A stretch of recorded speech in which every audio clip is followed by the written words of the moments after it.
नमस्कार. भयकथाची डायरी या यूट्यूब चॅनेलवर तुमचं स्वागत आहे. वारी भक्तीचा मेळा, पण कधीकधी याच भक्तीच्या वाटेवर अशा काही गूढ शक्ती भेटतात ज्याचा विचार केला तरी काळजात धडकी भरते. आजची गोष्ट माझी नाही, तर माझ्या आईच्या गावातील गणाबाबांची आहे. वारीच्या एका रात्री त्यांच्यासोबत जे घडलं ते ऐकून तुमचाही थरकाप उडेल. त्या गोष्टीला आता अनेक वर्ष झाली, पण आजही डोळे मिटले की ते झाड समोर उभं राहतं. आम्ही वारीला निघून 15 दिवस झाले होते. त्या रात्री एका अनोळखी गावाबाहेर आमचा मुक्काम होता.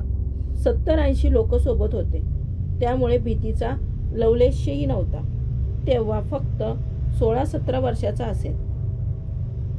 मध्यरात्रीची वेळ होती. अचानक लघुशंकेसाठी जाग आली. मी तंबूच्या मागे असलेल्या एका काळोख्या शेतात गेलो. समोर एक बांध दिसला. तिथं आडोशाला बसावं म्हणून मी खाली उडी मारली, पण एका मिनिटातच मला काहीतरी विचित्र जाणवू लागलं. कोणीतरी माझ्याकडे एकटक बघतंय असं वाटलं. मी इकडे तिकडे पाहिलं, कुणीच नव्हतं. पण जेव्हा माझी नजर सहज वर गेली, माझ्या शरीरातलं रक्तच गोठलं. समोर एक अवाढव्य आंब्याचं झाड होतं. त्या झाडाच्या एका मोठ्या ढोलीतून एक बाई माझ्याकडे बघत होती.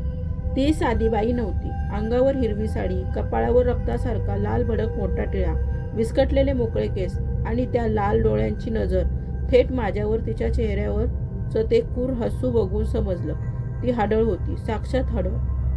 माझ्या पायातला त्राणच गेला होता, पण कसं कुणास ठाऊक. मी जीवाच्या आकांताने पळालो. मागे वळून पाहण्याची हिंमतच झाली नाही. थेट तंबूत घुसलो आणि शुद्ध हरपली.